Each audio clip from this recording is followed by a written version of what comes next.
एक महावत था धीरू। उसके पास एक हाथी विनायक और हाथी का बच्चा सुंदर था। उसका काम लोगों को हाथी की सवारी करवाना था।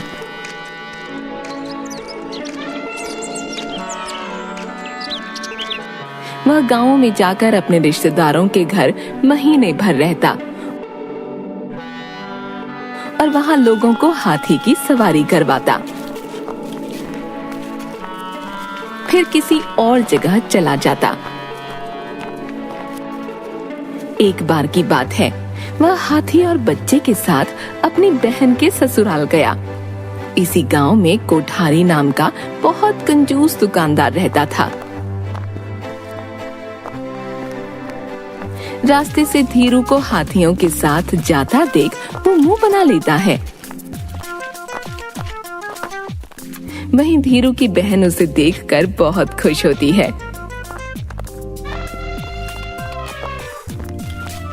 अरे भैया, आप इस बार पूरे 1 साल बाद आए हो। क्या करूं, काम के सिलसिले में गांव-गांव घूमना पड़ता है, इसलिए नहीं आ पाया।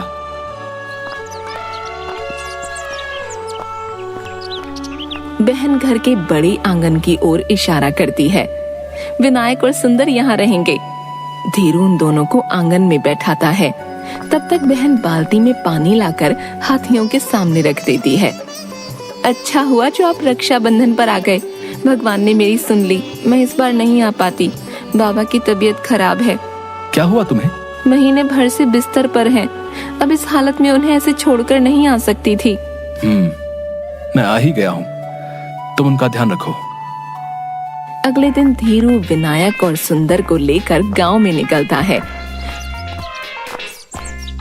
उन्हें देखकर एक बच्चा जोर से चिल्लाता है, देखो देखो, धीरू काका हाथी लेकर आ गए। वो भागते हुए पूरे गांव में ये बात फैला देता है।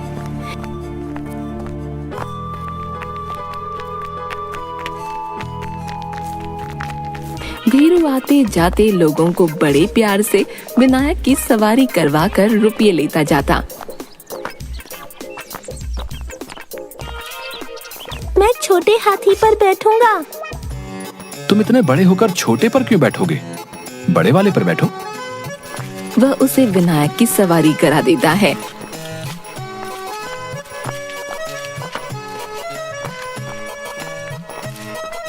कितना लेते हो एक आदमी की सवारी का? 5 रुपए। ये तो बहुत ज्यादा है, कहकर वहां से चला जाता है। कंजूस कहीं का। शाम को वह हाथियों के साथ घर के आंगन में चारपाई पर बैठ गया। तभी उसे लगा कि बाहर दरवाजे के पीछे कोई है। कौन है वहाँ? कोई आवाज नहीं आती। वह दरवाजे की ओर जाता है। वहाँ एक पागल दिखने वाला आदमी था। कौन हो तुम? यहाँ क्या कर रहे हो? वह ठीक से कुछ बोल नहीं पाता, केवल अजीब सी आवाज निकालता है। मैं कब से चिल्ला रहा हूँ, सुनाई नहीं देता या पागल हो? उसकी आवाज सुनकर बहन आ जाती है। उस आदमी को देखकर, अरे भैया, इसे कुछ मत कहिए, ये सच में पागल है, इसे कुछ समझ नहीं आता। पागल? हाँ, वो कंजूस दुकान वाला है ना, कोठारी। ये उसी का भाई सुरेश है। उम्र हो गई है पर दिमाग बिल्कुल नहीं है। जाने क्या बड़बड़ करता रहता है बेचारा, ठीक से बोल भी नहीं पाता। कभी भी कहीं भी चला जाता है। हे राम, चलो मैं इसे इसके घर छोड़ आता हूँ। चल आजा।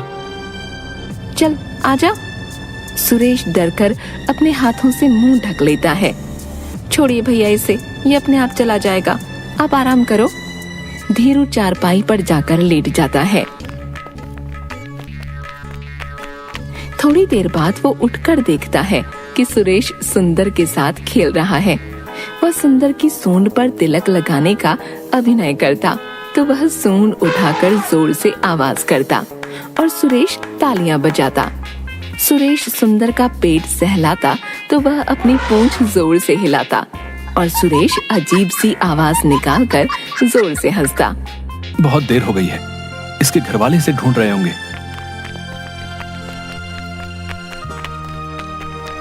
चला घर छोड़ाओ। इस बार वह चलने को तैयार था। सुरेश ने जाते हुए सुंदर को हाथ हिलाकर कहा, टाटा टाटा। सुंदर ने सूंड ऊपर करके उसका जवाब दिया। कोठारी के घर में पत्नी उसके कपड़े तह लगाकर रखती है। अरे कंजूस आदमी, अब तो कपड़े खरीद लो, देखो कुर्ते में एक फिर छेद हो गया। इतना सा तो है, सिल दो। इसके लिए नया कुर्ता क्या लेना? मैं नहीं सिलूंगी, अभी परसों ही तो सिला था, ये काम भी खुद ही कर लो। अरे नया कुर्ता लूंगा तो ये छेद क्या सोचेगा कि मैं इससे डर गया? तुम्हारी ये बेसिर पैर की बातें मुझे समझ में नहीं आती। और हाँ सुन लो, कल दलिये में चींटियां हो गईं तो मैंने फेंक दिया, दूसरा ले आना। क्या तुमने उसे फेंक दिया? तो क्या करती? तुम भी ना घर बर्बाद करने पर तुली हो। क्या कहा? मैं घर बर्बाद कर रही हूँ? कितनी बार कहा कि बहुत चींटियां हो गई हैं, कुछ करो, पर तुमने सुना और वो दलिया खाकर बीमार हो जाते तो? अरे रे रे, तुम्हारी इस कंजूसी से मैं परेशान हो गई हूँ। तो मैं कोई खुशी से ये सब थोड़े करता हूँ। अगर हमारा आराम देखने लगा तो सुरेश की देखभाल और इलाज का खर्च कैसे उठाऊंगा? बस तुम्हारी यही बात सुनकर मैं चुप हो जाती हूँ। धीरू दरवाजे पर खड़े खड़े उनकी बातें सुन लेता है। वह दरवाजा खटखटाता है।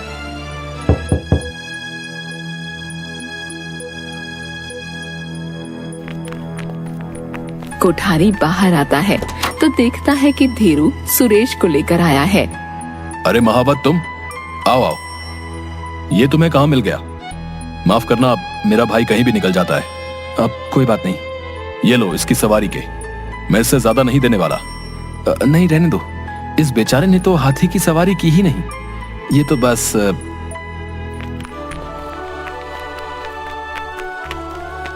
रोज शाम घर आने पर धीरू को सुरेश आंगन में बैठा मिलता। वह सुंदर के साथ खूब खेलता। सुंदर को भी उसका साथ अच्छा लगता। धीरू, उसकी बहन और विनायक उनके खेल देखकर बहुत खुश होते।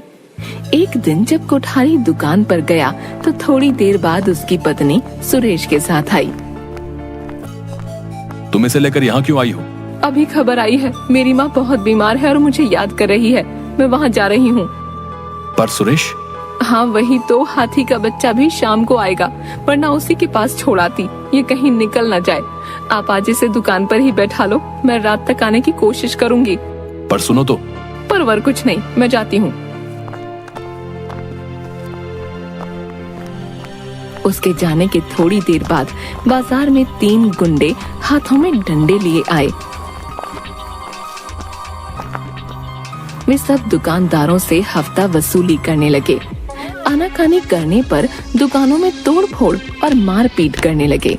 उन्हें देखकर ये गुंडे हर हफ्ते आ जाते हैं पैसे लेने, जितना कमाते नहीं उससे ज्यादा ले जाते हैं। वो जल्दी से सुरेश का हाथ पकड़कर दुकान के अंदर चला गया। तभी एक गुंडा दुकान में आकर चिल्लाने लगा। अरे ओ कंजूस मोटे, डर के कहाँ भाग गया बे? चल बाहर निकल बे, बाहर। दूसरा गुंडा आकर सामान उठाकर फेंकने लगा। तभी कोठारी बाहर आता है। अरे भैया सामान मत फेंको, मैं हफ्ता देता हूँ। ये क्या बे? हैं बे? बस इतना सा? चल और निकाल बे। भाई इस हफ्ते बिल्कुल कारोबार नहीं हुआ।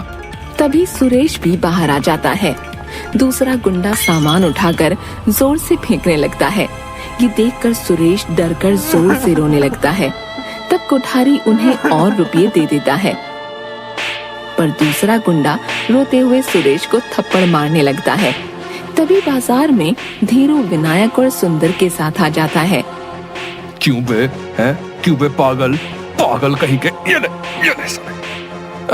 इसे मत मारो, चाहे तो मुझे मार लो। तीसरा गुंडा भी आ जाता है। अबे तुझे मारेंगे तो हफ्ता कौन देगा बे? दूसरा गुंडा हंसते हुए सुरेश को फिर मारने लगता है। तभी सुंदर भागता हुआ आकर सुरेश के पास खड़ा हो गया। तीनों गुंडे उसे देखने लगे। अबे ये हाथी का बच्चा कहाँ से आया बे? ओए ओए उधर देखो, नया बकरा। यहाँ का नहीं लगता रे, हमें क्या, चलो। तीनों धीरू के पास जाते हैं। चले चल हफ्ता निकाले, चल। धीरू ना में सिर हिलाता है। अबे ना करता है? जानता नहीं है हम कौन है? पता नहीं तेरे को है? तभी विनायक सूंड ऊपर करके जोर से चिंघाड़ता है। रहने दे, चल। तीनों गुंडे वहाँ से दूसरी दुकान में चले गए। विनायक रोते हुए सुरेश को देखता है। सुंदर उसकी सूंड उसके चेहरे पर फहरा रहा था। सुरेश को रोता देख विनायक गुस्से से चिंघाड़ा और गुंडों के पीछे भागा। अरे ये हाथी हमारी तरफ ही आ रहा है रे। तीनों डरकर भागने लगे।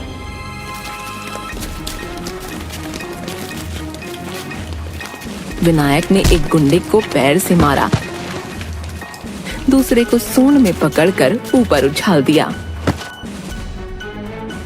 और तीसरे को भी सूंड में पकड़कर तेजी से गोल गोल घुमाकर नीचे फेंक दिया। वह तीनों को पैर से मार मार कर भगाता हुआ सुरेश की ओर ले गया। पहले गुंडे ने सुरेश के पैर पकड़ लिए, उसे देखकर बाकी दोनों ने भी। तब विनायक रुक गया। हमें माफ कर दो हमें। हम कभी किसी को नहीं मारेंगे भाई, किसी को नहीं मारेंगे भाई। यहाँ कभी नहीं आएंगे भाई, यहाँ कभी नहीं आएंगे। फिर तीनों वहाँ से भागकर जाने लगे तो विनायक ने उनका पीछा किया। महावत रोको उसे, कहीं उन्हें मार ही न डाले।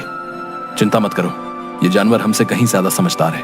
जो बात हम नहीं समझ सकते ये समझ जाते हैं। विनायक उन गुंडों को गांव से बाहर भगाकर ही रुकता है। जब वह वापस बाजार में आया तो सबने रोते हुए तालियां बजाकर उसका स्वागत किया।